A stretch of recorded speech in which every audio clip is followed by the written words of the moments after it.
Hi, today is my easy make tomato soup from real garden tomatoes. This is going to depend a lot on your comfort level as far as what I'm going to include and how I literally puree my tomatoes from the garden to make my tomato soup. Now, one way I've done it in the past, I've cut and boiled the larger tomatoes, peeled them, freeze them, and then what I do to get the excess water out afterwards, if I want a more dense flavor, I've taken the frozen tomatoes out, left them in a colander, and the water crystals will, of course, thaw out, drain out, and I'm left with a more dense tomato for soup. Now, another way I do it is this. I have cherry tomatoes, but I will take at least one of these, and I'll show you what I normally do for cutting it up.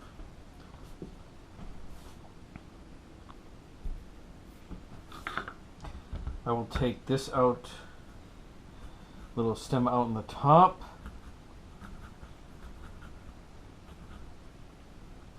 Nothing fancy.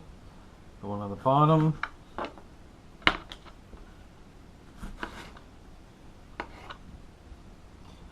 And I'm just slicing it small enough. You notice I am not peeling it deliberately.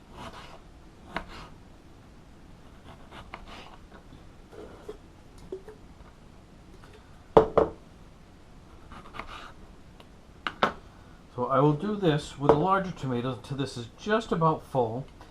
Puree it so it sinks down a little bit, and I can add more tomatoes. Now in this case, I also have a lot of cherry tomatoes, just too many to eat. And I'm not even going to cut those up at all. These I'm just going to put in. And again, this all depends on your comfort level on how you like your tomato soup. I don't mind the extra little bits in here because I have the, it's an Oster, I guess it's similar to a Magic Bullet. I'm not really sure, but this does a really good job. Put these in as much as I can. I have rinsed out my tomatoes to get the dirt off of them.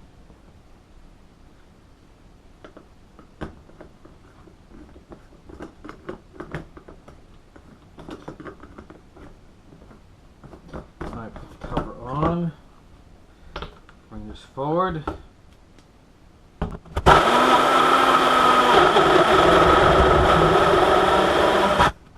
Alright, now, before I pure that more, that's taking up the airspace now. I can throw a bunch more in here. I'm going to put this on. I don't want that to overflow when I put this on.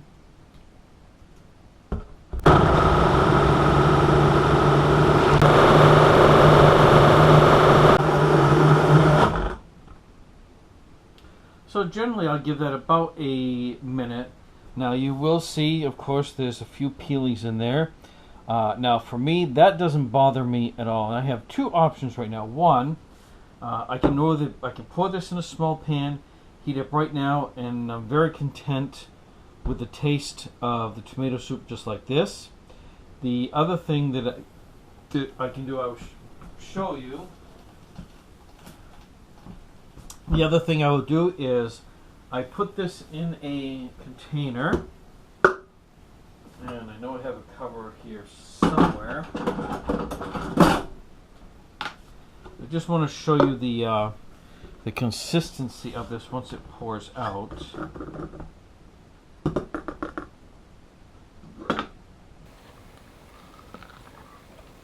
And I'll be able to actually add a little bit more to that.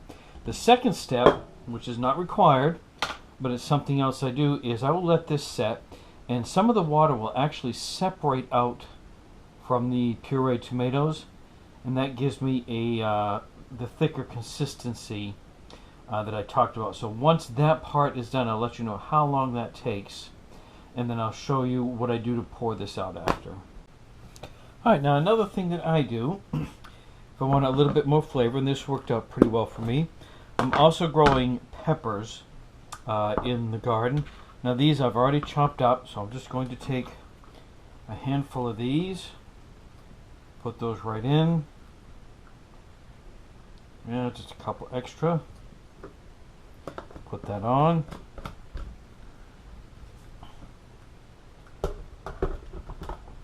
And we'll puree that for about a minute to get this one all mixed up.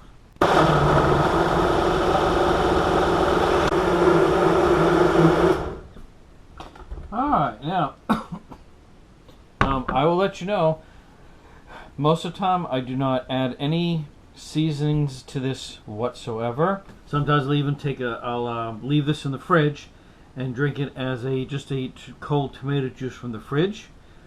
Heat it up in a saucepan, stirring. I don't have to heat it up very long. The nice thing about this is literally there is no added sugars, no added flavorings, no artificial flavoring. This is all right from the garden. What I like to do is that to have something hot in the cool weather or winter time, instead of doing hot chocolate, which is a lot of sugar in it, I try and stay away from that stuff. Not always successfully. Trying to eat healthier, and I'm also not a coffee person. There's not really too many hot liquids I like, so this works out really good. I have some containers that are roughly, these like little Ziploc containers. This is about the portion size that I will use once I freeze this. I'll put it in place, so that way if I want to take it out, put it in the fridge, let it thaw out, very quick to heat up in the pan. Alright, so first one I'm showing you right here, this is after about I want to say a day and a half. The first day I was probably up to here, and then I left it overnight to come up a little bit further. So now I've got really good separation from the water from the actual tomatoes.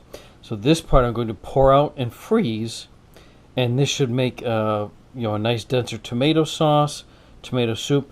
Again, even when this is all mixed together, to me it just it tastes really good. So I've already have some. I have some little containers prepared, and I can actually. The nice part about this is I can scoop this right out. Start with, and then I should be able to pour most of it right out. Oh, a little bit too much water. All right, so I did get this spoon for a reason. Because once before I was able to pour this out, but if I can't, spoon just fits in there. That little bit of excess water is not going to hurt.